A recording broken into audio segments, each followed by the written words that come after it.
भगवान आपको नाश से, विनाश से बचने का कारण बता रहे हैं इस श्लोक में। भगवान कहते हैं व्यक्ति के सर्वनाश का कारण क्या है। ये पूरा भगवान ने एक साइकिल बताई है इन दो श्लोकों में, बहुत ध्यान से सुनिएगा। ध्यायतो विषयाम पुंस, हमारे विनाश का सबसे पहला बीजारोपण कब होता है? सब लोग इधर देखिएगा और जो सो गए उनको उठा दीजिएगा। हमारे विनाश का सबसे पहला बीजारोपण कब होता है? जैसे ही हम विषय का ध्यान करते हैं। विषय का मतलब,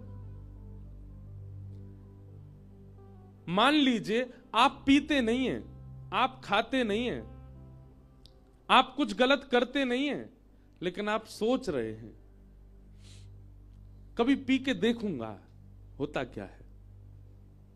ठाकुर जी कहते हैं जिस दिन आपने ध्यान किया, ध्यायतो विषयाम पुंस, मेरे सारे मित्र धुआं उड़ाते हैं, एक बार मैं भी तो देखूं। अब आपने किया नहीं है, वो केवल सोचा है। भगवान कहते हैं जैसे ही आपके ध्यान में विषय आता है, बीजारोपण उसी समय हो जाता है। अब वही लेके जाएगा आपको विनाश तक।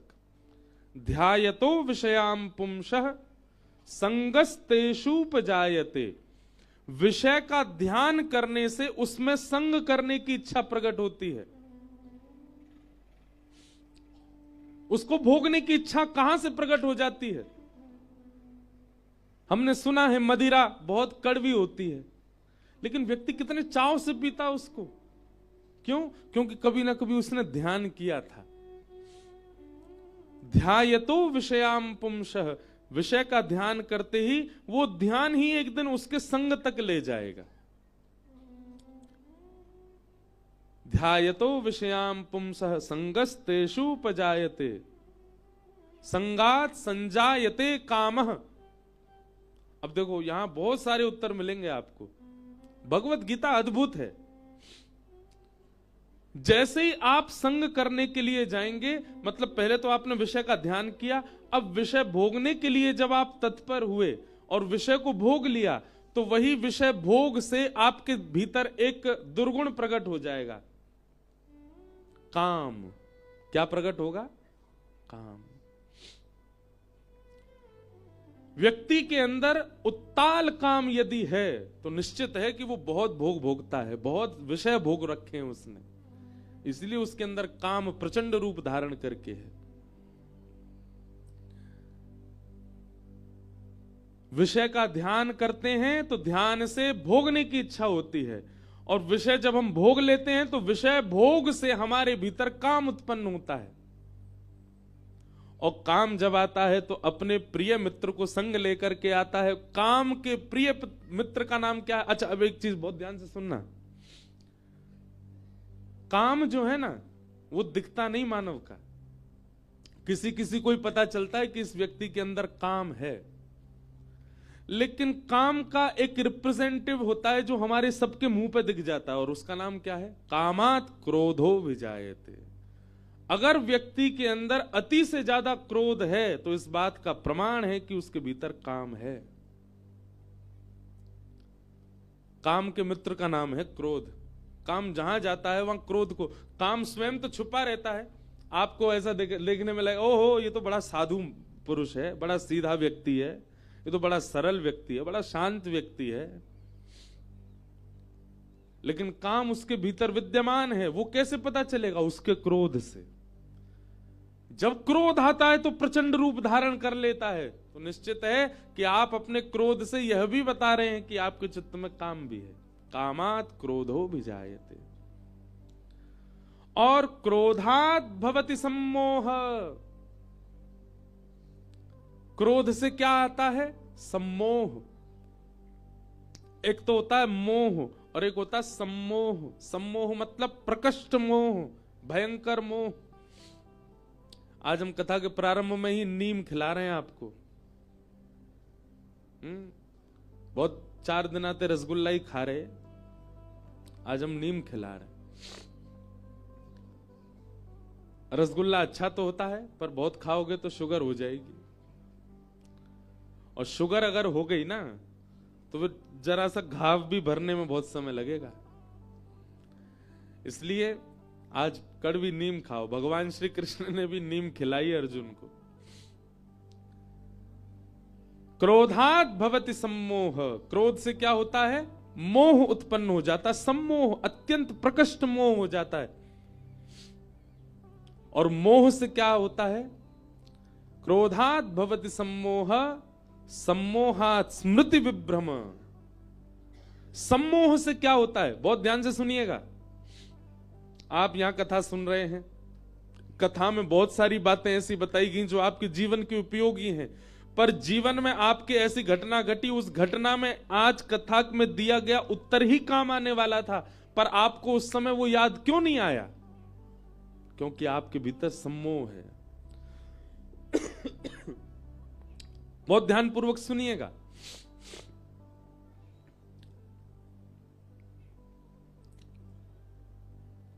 ज्ञान सुनना बड़ी बात नहीं है, पर जरूरत समय पर ज्ञान जो सुना है वो काम आ जाना, ये बड़ी बात है। वो काम नहीं आता, लोग भूल जाते हैं। जब जीवन की परिस्थिति डामाडोल होती है, उस समय कथा में सुना गया ज्ञान काम आना चाहिए, पर जब स्थिति डामाडोल होती है तो उस समय हम ज्ञान ही भूल जाते हैं। क्या सुना था हमने कथा में? और ये किस कारण से होता है? सम्मोह जब होता है चित्त में तो स्मृति भ्रंशात, स्मृति चली जाती है हमारी, जरूरत पड़ने पर नहीं आएगा काम। अच्छा एक बात बताइए, क्या रावण को नहीं पता था कि सीता जी का हरण उसने गलत किया? पता था, ज्ञान था, पर लागू नहीं कर पा रहा अपने जीवन में। महाभारत में दुर्योधन कहते हैं, जानाम्य धर्मम नचमे प्रवृत्ति, जानाम्य धर्मम नचमे निवृत्ति। मैं जानता हूं, स्वयं धृतराष्ट्र कह रहे हैं, कौरवों के पिताजी, मैं जानता हूं धर्म क्या है, पर पता नहीं क्यों मेरी प्रवृत्ति नहीं हो रही है। और मैं जानता हूं अधर्म क्या है, पर पता नहीं क्यों मैं उससे निकल ही नहीं पा रहा हूं। ये धर्म को जानते हुए भी उसको, क्या मांस खाने वाले लोगों को नहीं पता कि ये गलत है? क्या मांस खाने वाले लोगों को यह नहीं पता कि इसको हम किसी जीव को खा रहे हैं, किसी व्यक्ति के मृतक लाश को हम लोग प्लेट पर परोस करके पा रहे हैं? क्या उनको ज्ञान नहीं है? ज्ञान है, ज्ञान है, पर ज्ञान का बुद्धि में स्थित होना और आपके व्यवहार में स्थित होना यह आवश्यक होता है। और यह तभी होता है जब सम्मोह चित्त में ना हो। गीता सामान्य नहीं है, गीता साधारण सी किताब नहीं है। अपने जीवन को ऐसे पलटने की सामर्थ्य रखती है गीता। एक एक प्रश्न का उत्तर, एक एक स्थिति का उत्तर गीता में। भगवान कह रहे हैं ज्ञान सबको है, सबको पता है, पर उसको लागू क्यों नहीं कर पा रहे? मदिरा पीने वाले को नहीं पता कि यह गलत है, बुरा नहीं मानिएगा, पर हर गलत करने वाले को पता होता है कि मैंने जो किया वो गलत था। सबको पता होता है। ज्ञान सबको था, तो फिर लागू क्यों नहीं कर पाए? भगवान कहते हैं बुद्धि नाश हो, स्मृति भ्रंशात बुद्धि नाशो, बुद्धि नाशात प्रणश्यति। और बुद्धि का नाश होते ही उसका सर्व जीवन का सर्वनाश हो जाता है। कहां से शुरू हुई थी कथा? ध्यायतो विषयाम पुंस, विषय का हमने ध्यान किया, वही ध्यान हमको संग की ओर ले गया। संग से हमारे अंदर काम प्रकट हुआ, काम से हमारे अंदर क्रोध प्रकट हुआ, क्रोध से हमारे अंदर सम्मोह प्रकट हुआ, सम्मोह से मिले हुए ज्ञान की स्मृति चली गई, और स्मृति जाती बुद्धि नाश हो गई, और बुद्धि नाश होती हमारा नाश हो गया।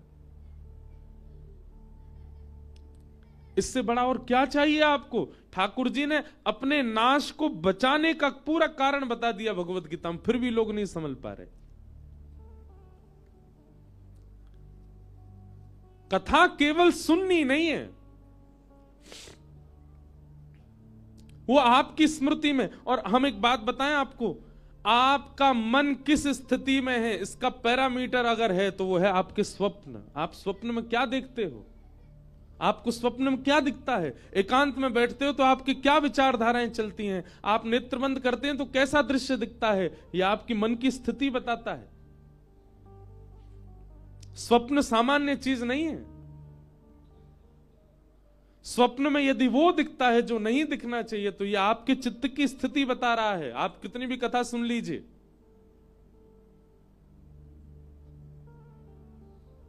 अधिकतर लोगों को कहते सुना गया स्वप्न में भूत ही दिखते हैं, स्वप्न में सांप ही दिख रहे हैं, स्वप्न में प्रेत ही दिख रहे हैं, स्वप्न में शादियां दिख रही हैं, स्वप्न में मरे हुए लोग दिख रहे हैं। कभी ठाकुर जी क्यों नहीं दिखते? आपकी मन की स्थिति है स्वप्न, आपका आंतरिक मन कैसा है। इसलिए भैया गीता में भगवान कह रहे हैं तन संवारना इतना आवश्यक नहीं है जितना आवश्यक मन को संवारना है। और मन को संवारने के लिए आपको अपना ध्यान संभालना पड़ेगा। ध्यायतो विषयाम पुंसः, विषय सब लोग जानते हैं। विषय किसको कहते हैं? हर वो वस्तु जिससे भोग भोगते हैं, हर वो वस्तु जिससे संसार के सारे भोग भोगे जाते हैं, वो सब विषय कहलाते हैं। हर वो वस्तु जिससे आप अपने समाज से, अपने धर्म से, अपने सनातन भाव से, अपने भगवत भाव से दूर होते हो, वो सारी विषय वस्तु कहलाई जाती है। उसका ध्यान भी नहीं करना है, कितना कठिन काम है। क्योंकि विषय का ध्यान ही आपको नाश की ओर ले जाएगा।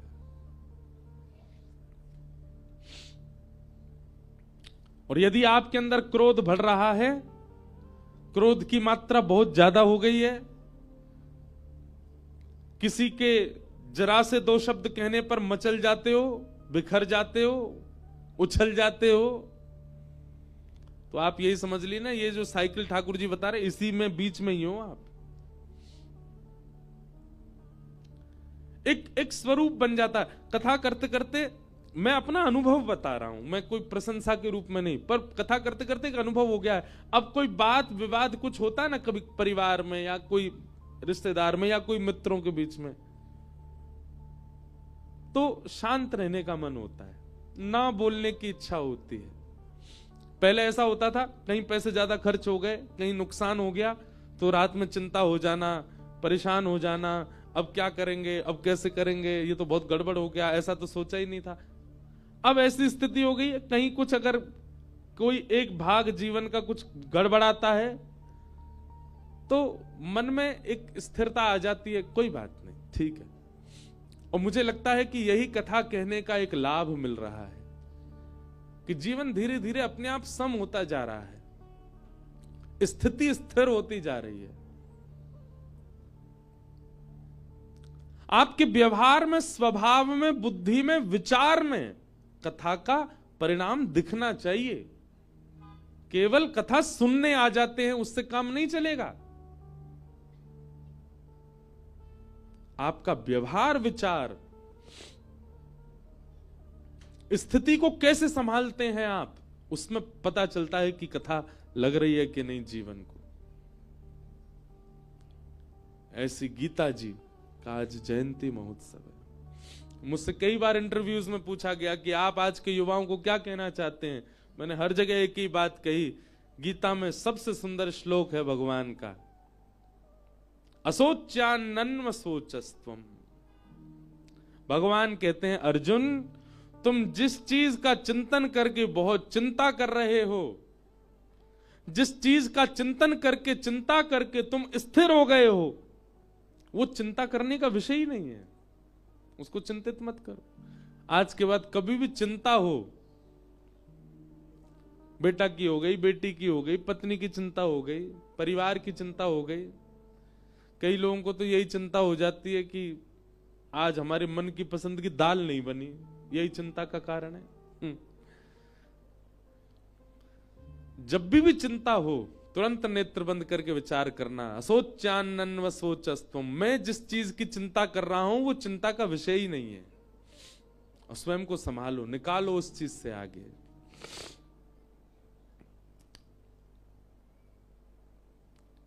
ऐसे गीता अद्भुत, उसके जयंती महोत्सव पर आप सब लोगों को खूब खूब शुभकामनाएं।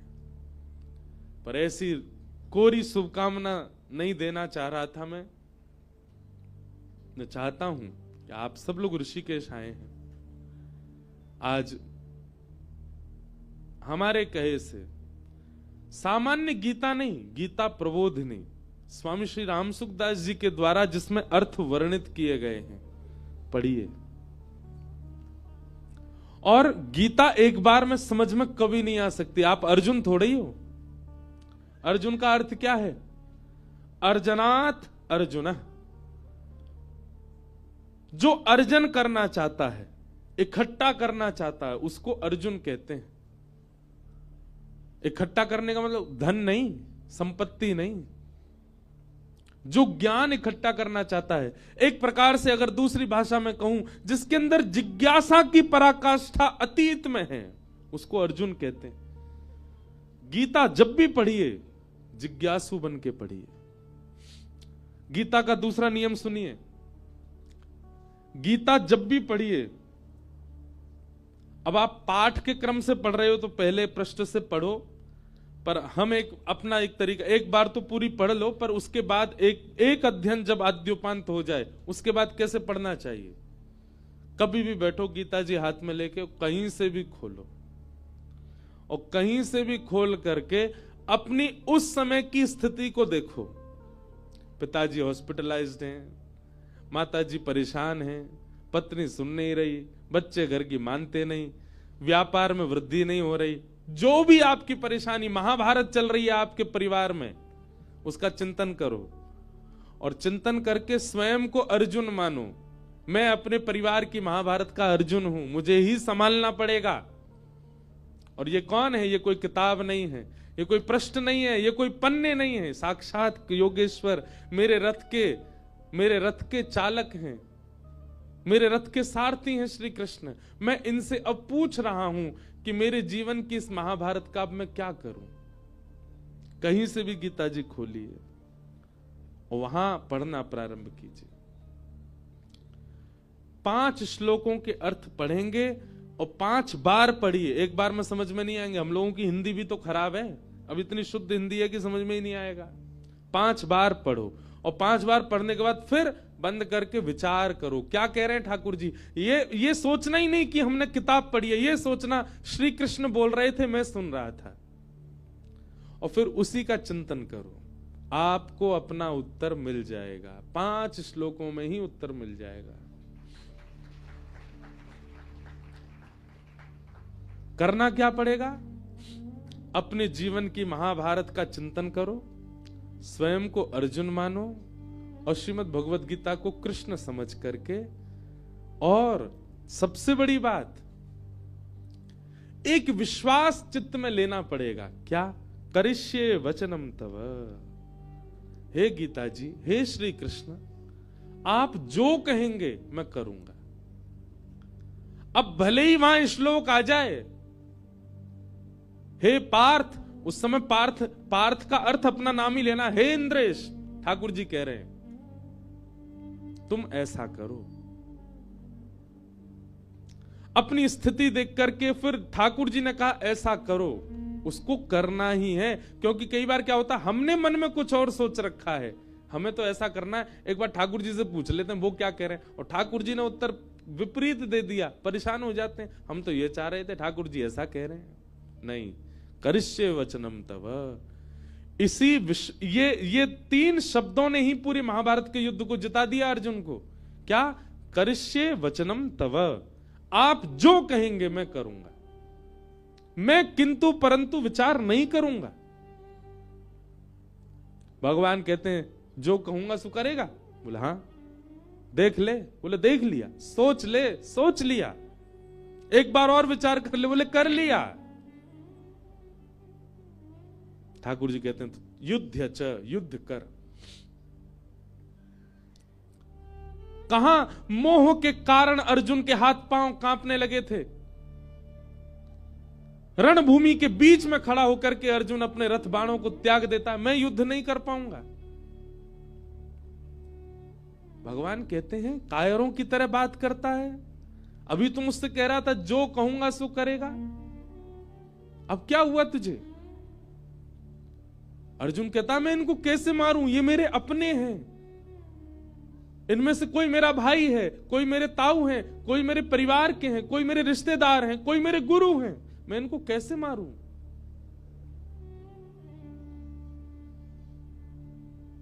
भगवान बोले अर्जुन तुझे मोह हुआ है, और यदि ये मोह होना था तो ये पहले ही होना चाहिए था, और यदि ये मोह तेरे चित्त में आया ही था तो तू वनवास में ही प्रसन्न रह लेता। क्यों तेरे अंदर इच्छा प्रकट हुई कि 5 गांव ही मिल जाएं? और तब यदि मोह नहीं आया तो अब युद्ध के बीच में आकर के मोह आना, ये तेरी कायरता दिखा रहा है अर्जुन। सही समय पे स्थिति का आना होना चाहिए। ये बात कैसी है कि बारात द्वार पे आ गई और टीका आदि हो गया, दुल्हा जैसे भीतर आया, दुल्हन बोली मैं ब्याह नहीं करूंगी। पहले ही मना कर देना था। जब बातें चल रही थी, जब संबंध की तैयारियां हो रही थी, जब सब प्रकार की चर्चाएं हो रही थी, उसी समय मना कर देना था। द्वार पर बारात आने पर मना करना, अब उसमें दुल्हन कहे ब्याह थोड़ी हुआ है, अभी कुछ बिगड़ा थोड़ा ही है, अभी रोक देते हैं, अरे बहुत कुछ हो चुका। वही बात अर्जुन को समझाते हैं। अब युद्ध की घोषणा हो चुकी है, रणभूमि सज चुकी है, अब तू कह रहा है कि मैं नहीं मारूंगा, मैं नहीं लड़ूंगा। अर्जुन की स्थिति पर प्रश्न मत उठाइएगा कि भगवान युद्ध करने को कैसे कह सकते हैं। वहां की स्थिति अलग है, अर्जुन स्वयं को मानिए। और हम मेरे से लेकर के यहां बैठे हर व्यक्ति के जीवन में एक महाभारत चल रही है, हर व्यक्ति के जीवन में एक महाभारत चल रही है, और हमारी महाभारत के हम ही अर्जुन हैं। पर अर्जुन कब हैं? जब गीता साथ हो।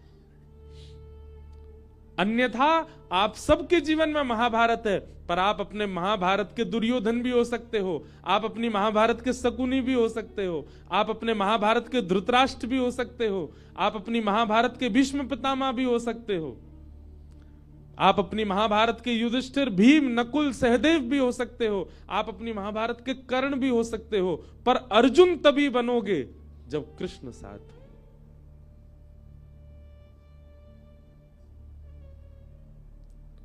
और अर्जुन बनने के लिए कृष्ण साथ हो। कृष्ण तो युधिष्ठिर के भी साथ हैं, कृष्ण तो भीम के भी साथ हैं, कृष्ण तो नकुल सहदेव के भी साथ हैं, पर केवल अर्जुन ही क्यों? क्योंकि अर्जुन जैसा विश्वास नहीं है किसी का।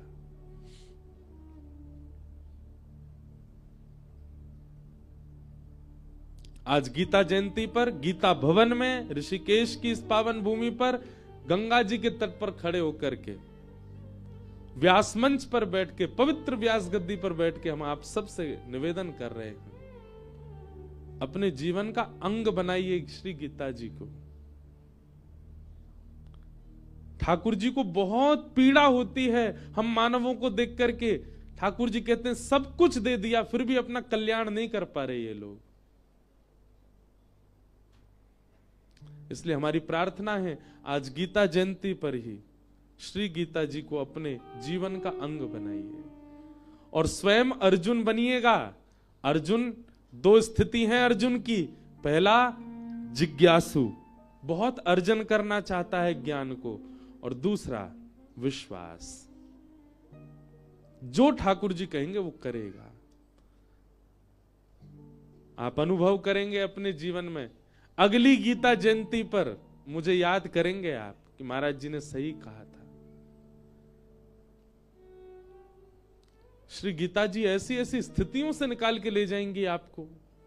कहां महाभारत के युद्ध में पांडवों की सेना, और कहां कौरवों की सेना नहीं थी, कौरवों का समुद्र था सेना का।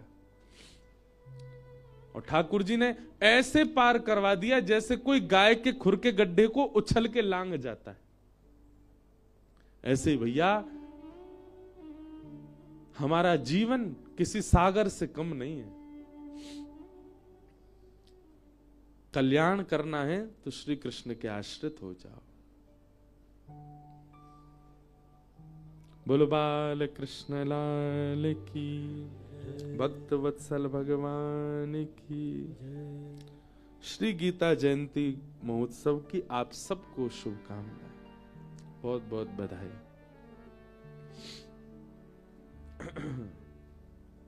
आइए कथाक्रम में प्रवेश करें। अब नीम खा ली, अब रसगुल्ला खाओ।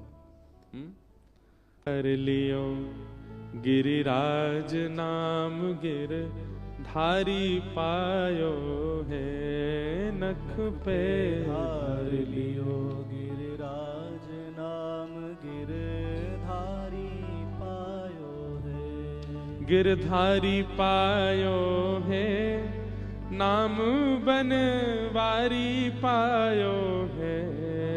हाँ गिरधारी पायो, हारी पायो है। गिरधारी पायो है, नाम बनवारी पायो है। गिरधारी पायो है, नाम बनवारी पायो है। नख पे धार लियो गिरिराज नाम गिर धारी पायो है। नख पे धार। सब ब्रजवासीन के संग ठाकुर जी गिरिराज पूजन करवे के काजी गए। ब्रजवासी ने गिरिराज बाबा की पूजा करी। तभी नारद जी ने 56 भोग की कछु सामग्री चुराए ली और ले जाए करके इंद्र को प्रदान कर दी। लो इंद्र पाओ। इंद्र ने जैसी सामग्री पाई बोले बड़े जोर के लड्डू लाए हो भैया, कहां ते लाए? ये पेड़ा तो ब्रज को सा लग रहा है, कहां ते लेके आए हो? नारद जी बोले आनंद आ रहा है ना? बोले बहुत जोर को आनंद आ रहा है। इंद्र ने पूछी कहां ते लेके आए हो? नारद जी बोले वो कहा है आजकल तेरी पूजा बंद है गई है ना ब्रज में। ये सबरे ब्रजवासी ठाकुर जी की पूजा कर रहे हैं। वह नन्हे से कन्हैया नहीं, 2 रूप धारण कर लिए, अपनी पूजा करवा रहे हो। आप ही पूजे आप पुजावे। सुबह की पूजा में 56 भोग बने, मुंह को बहुत बढ़िया लगे तो मैंने सोची तो को दे दूं। इंद्र को क्रोध आया महाराज, मेघमालाओं को आज्ञा कर दी इतनी वर्षा करो, इतनी वर्षा करो कि पूरा ब्रजमंडल डूब जाए। एक बात बताएं बंधुओं, ध्यान से सुनिएगा। ठाकुर जी कभी पीड़ा नहीं देते अपने वैष्णव को, चाहे वो उनके सन्मुख हो चाहे वो उनसे विमुख हो जाए।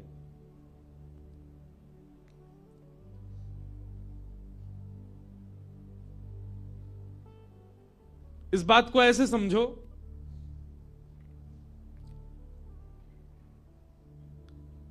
आप कहीं बैठे बैठे किसी देश के राष्ट्रपति को गरियाने लगो, खूब उल्टा सीधा बोलो, गंगा जी पे बैठ करके, और किसी देश के राष्ट्रपति को खूब गालियां दो, कोई फर्क नहीं पड़ेगा। पर यहीं जहां आप रहते हो वहीं के वार्ड मेंबर को गाली दे दो, क्या होगा? घर पे आ जाएगा लड़ने, अरे ऐसे कह रहा था तू हमारे बारे में, उठवा लेंगे हम। जो वार्ड मेंबर हो बुरा नहीं मानना है, यहां कोई बैठा हो तो। बात ऐसी है कि स्थिति प्राप्त व्यक्ति को फर्क नहीं पड़ता कि आप उसकी प्रशंसा करो कि आप उसकी निंदा करो, आप उसके बारे में गलत बोलो कि आप उसके बारे में अच्छा बोलो, पर सामान्य स्थिति वाले व्यक्ति को बहुत जल्दी फर्क पड़ जाता है। लोग बाग कहते हैं दिया नहीं जलाया भगवान नाराज हो जाएंगे। काहे को होंगे नाराज? आपके दिया से चल रहा है क्या? ठाकुर जी के वैकुंठ में अंधेरा हो जाता है क्या आप दिया नहीं जलाते तो? अरे आज मंगलवार है, हनुमान चालीसा कर लो, हनुमान जी नाराज हो जाएंगे नहीं तो। अच्छा, इतने मानी ना जब हनुमान जी हैं तो फिर हमको क्या ज्ञान दे रहे हैं? हम मानवों का स्वभाव है छोटी छोटी बातों पे रूठ जाना, बुरा मान जाना और अपने मान की इच्छा रखना, अपनी प्रशंसा की इच्छा रखना, आदि आदि। ये सब देवताओं का गुण थोड़ा ही है। आज बृहस्पतिवार है, आज वो शनिवार है, शनि महाराज को तेल चढ़ाया आदि। ये सब कहने से देवता नाराज होते हैं, नहीं करोगे तो ऐसा हो जाएगा, ऐसा। ये सब नहीं होता। उनके गण नाराज होते हैं जो उस स्थिति में नहीं है। अब दुर्गा मैया हैं, और दुर्गा मैया तो परम सत्ता है, और परम सत्ता के नीचे ना जाने कितने गण होंगे। वे गण भले ही नाराज हो जाते हैं, ठाकुर जी या देव सत्ता के लोग कभी नाराज नहीं होते। उन पर इतना समय नहीं है कि वो एक व्यक्ति से नाराज हों, में तो प्रसन्न ही रहते हैं। आप उनके सन्मुख रहो चाहे विमुख हो जाओ। इंद्र का नाराज होना और इंद्र का वर्षा कराना इस बात को दर्शा रहा है कि इंद्र भी उस स्थिति में नहीं है। इसीलिए होता भी है, आप लोग जब यज्ञ करते हैं, हवन करते हैं, कोई अनुष्ठान करते हैं घर पे, तो पंडित जी आपके हाथ में जल देते हैं, बोले इसको पृथ्वी पर छोड़ के कहिए सम सक्राय नमः, सिर से लगा लीजिए। क्यों? क्योंकि इंद्र सबके पुण्यों को ले जाता है। इंद्र को चाहिए कि मेरे इतना कोई पुण्य ना कर ले कि वो मेरी पदवी पे ही बैठ जाए। आपको पता है देवताओं का चयन कैसे होता है? जब इस मनवंतर का विश्राम होगा, प्रलय हो जाएगा, पृथ्वी भगवान के गर्भ में चली जाएगी। अभी प्रलय नहीं होगा, अभी प्रलय में बहुत समय, अभी कलयुग बहुत बड़ा है। और ऐसा भी सुना है मैंने कि इस बार प्रलय होगा ही नहीं। कहीं कहीं ऐसा बोलते हैं प्रलय हो जाएगा, कहीं तो कह रहे हैं भी 2025-26 में ही जा व्यवहार हैं हम। अब कहां कितना सत्य है भैया? हमने जो शास्त्रों में पढ़ा वो तो ये है कि प्रलय की तिथि केवल एक व्यक्ति जानता है, वो है परमात्मा। दूसरा ब्रह्मा को भी नहीं पता प्रलय कब होगा। भगवान को भगवान क्यों कहते हैं? अच्छा, धनवान, जो धन से युक्त है उसको कहते हैं धनवान, जो बल से युक्त है उसको कहते हैं बलवान, और जो 6 भगों से युक्त है उसको कहते हैं भगवान। और 6 भग कौन कौन से? उत्पत्ति प्रलयम चैव भूतानाम अगति गति वेत्ति विद्याम अविद्याम च सवाच्यो भगवान इति। भगवान के अंदर 6 बातें जिनको पता है, 6 भगों से जो युक्त हैं उनको भगवान कहते हैं। सबसे पहला उत्पत्ति प्रलयम चैव, जिनको यह पता है कि संसार की उत्पत्ति कब होगी, और जिनको यह पता है संसार का प्रलय कब होगा। अगर ये सबको ही पता चल गया तो सब भगवान नहीं हो जाएंगे? कोई नहीं जानता, केवल ठाकुर जी जानते हैं। 2012 में भी जाने वाली थी दुनिया, 24 पूरी होगी, 25 शुरू है बीमारी है। 2020 में भी जाने वाली थी दुनिया, और जब कोविड आया उसके बाद तो बोले यही कल, अब तो सब मर जाएंगे, कोई नहीं बचेगा। एक बार WHO ने ही ऐसा घोषणा कर दी थी कि अब आधी से ज्यादा पॉपुलेशन खत्म हो जाएगी दुनिया की। राम झूला है, उस पर चल के देखो, यूं लगे गिर नहीं जाए गंगा जी में, इतनी पॉपुलेशन। पूरे पुल में तिल रखने की जगह नहीं होती। कुछ नहीं कम हुआ। इसका मतलब क्या है? उत्पत्ति और प्रलय के जानकार केवल परमात्मा है। और तीसरा, कितनी भी घोषणा करता रहे, कितने भी दावे करता रहे, नहीं हो सकता। भूतानाम अगति गति, मानव की गति क्या है और मानव की अगति क्या है, यह भी जो जानता है परमात्मा। वेत्ति विद्याम अविद्याम च, जो विद्या और अविद्या, ज्ञान और अज्ञान के बारे में अच्छे से जानता है। भगवान श्री कृष्ण के मंदिर में, बांके बिहारी जी मंदिर में जाकर के फूल बंगला जब बनवाता है व्यक्ति, उसको मन में ऐसा आता होगा कि आज बिहारी जी मुझसे बहुत प्रसन्न होंगे, मैंने उनके लिए बंगला बनवाया। ठाकुर जी सब जानते हैं ठाकुर जी जानते हैं याने बंगला मुंह को प्रसन्न करवे के काजे ना बनवायो। इसके रिश्तेदार ने एक बार बनवाया था, उससे होड़ करने के लिए बनवाया है। वेत्ति विद्याम अविद्याम, जो ठाकुर जी सब जानते हैं कौन किस भाव में है। कोई व्यक्ति गंगा स्नान कर रहा है, गंगा जी जानती हैं इसके स्नान करने का कारण क्या है। कभी कभी मुझे लगता है हमारी भक्ति से ठाकुर जी प्रसन्न होकर प्रकट क्यों नहीं हो रहे, क्योंकि कहीं ना कहीं हमारे मन के भाव को ठाकुर जी जान गए हैं। नाटकबाज है ये 6 चीजें जो जानते हैं, उत्पत्ति, प्रलय, मानव की गति अगति, विद्या और अविद्या, ये 6 भग से युक्त जो है उनको कहते हैं भगवान। प्रलय की घोषणा कोई और कैसे कर देगा, वो तो केवल परमात्मा को पता है। तो भगवान कभी नाराज नहीं होते, जिसकी स्थिति उतनी नहीं है वो नाराज होता है। इंद्र नाराज हो गया और इंद्र ने, हाँ तो मैं ये बता रहा था देवताओं का चयन कैसे होता है। सुनो, जिस समय प्रलय होगा पृथ्वी आदि पूरा ब्रह्मांड ठाकुर जी अपने गर्भ में लेकर के शयन करेंगे, सो जाएंगे। थोड़ा सा दिमाग घुमाऊं आपका।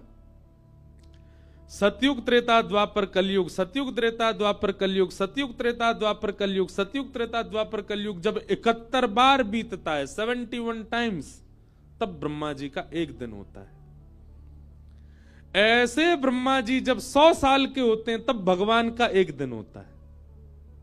मतलब ठाकुर जी सुबह उठ करके शाम को जब शयन करने जाते हैं उतने में ब्रह्मा जी गोविंदाय नमो नमः, और ठाकुर जी सुबह उठ करके शाम को जब शयन करने जाते हैं उतने बीच में मैं और आप, हम सब कितने अरब खरब शंख बार गोविंदाय नमो नमः हो जाते हैं। इतना बड़ा दिन होता है ठाकुर जी का। ठाकुर जी का दिन तो हमारी तरह ही होता है, पर वो इतनी हमारे लिए इतनी द्रुत गति से चलता है, पता भी नहीं होगा उनको कि कोई इंद्रेश है भी क्या। जब तक ठाकुर जी पलक झपकेंगे तब तक 4-5 इंद्रेश तो जन्म ले चुके होंगे। ऐसे परमात्मा जब रात्रि में शयन करने जाते हैं, मतलब 18, 12, 13 घंटे बाद, 15 घंटे बाद जब ठाकुर जी सोने जाते हैं तब प्रलय होता है। और जब प्रलय होता है तो ब्रह्मलोक आदि सब भगवान के गर्भ में चला जाता है, ठाकुर जी शयन में चले जाते हैं। और ठाकुर जी जब सोते हैं पूरे विश्व का प्रलय हो जाता है, केवल एक को छोड़ के। किसका प्रलय नहीं होता? शब्दों का। शब्द ब्रह्म जो आकाश में विचरण करते रहते, इनका कभी प्रलय नहीं होता। ये भागवत जी की साइंस है। क्षमा कीजिएगा साइंस पढ़ने वाले, फिजिक्स केमिस्ट्री आदि के अगर स्टूडेंट यहां बैठे हो उनको ये नहीं समझ आएगा, ये भागवत जी का है। और फिर ठाकुर जी सोते हैं, सबका प्रलय होता है, केवल शब्दों का प्रलय नहीं होता। तब शब्द क्या करते हैं? पूरे ब्रह्मांड में केवल एक परमात्मा है और कोई नहीं है। सूर्य चंद्र सबका प्रलय हो चुका है। तब शब्द आपस में इकट्ठे होते हैं और शब्द आपस में इकट्ठे होकर के भगवान को जगाने का प्रयास करते हैं। उसी को वेद स्तुति कहा गया। जय जय जय जाम जित दोष ग्रभीत गुणा त्वमसि यदात्मना समवरुद्ध समस्त भग अग जगदौक शाम खिल सत्य बबोध्य कते। हे नाथ, आप उठो। उत्तिष्ठ उत्तिष्ठ गोविंद, उत्तिष्ठ गरुणध्वज, उत्तिष्ठ कमलाकांत, त्रैलोक्यम मंगलम कुरु। इन तीनों लोगों का मंगल कीजिए नाथ, उठ जाओ। तब ठाकुर जी उठते हैं। उसके बाद जब सृष्टि बनती है फिर भगवान सोचते हैं अब देवी देवताओं का निर्माण होना चाहिए। सृष्टि चलेगी तो देवी देवताओं का निर्माण कैसे होता है? पूर्व के मनवंतरों में, पूर्व के सृष्टि में हम जितने भी मानव थे, हम मानवों के पुण्य के आधार पर जिसका सबसे ज्यादा पुण्य होगा ऐसे 33 कोटि लोगों को चुना जाएगा और फिर उनके पुण्य के आधार पर हम ही लोगों को ही देव योनियां प्रदान कर दी जाएंगी। हाँ भाई सुनो, तुम्हारा इतना पुण्य बनता है तुम्हारे सारे जन्मों को मिला के, क्या करना है? सूर्य की पदवी संभालो, चंद्र की पदवी संभालो, वरुण की पदवी संभालो, तुम इंद्र बन जाओ। इस प्रकार इन जीवात्माओं को ही देवताओं की पदवी प्रदान कर दी जाती है। तो हम जो कुछ भी पुण्य करते हैं, वह पुण्य यदि इकट्ठे होते चले गए तो कहीं ना कहीं उन पुण्यों से देव योनि हमें प्राप्त हो सकती है। अगर हम आसन के नीचे जल नहीं छोड़ते, सीधा अपना कृत्य करके उठ जाते हैं, तो वो पुण्य सीधा इंद्र ले जाता है। इंद्र कभी नहीं चाहता कि मेरी पदवी पर कोई और बैठे, इसलिए समशक्राय नमः ऐसे स्पर्श किया जाता है।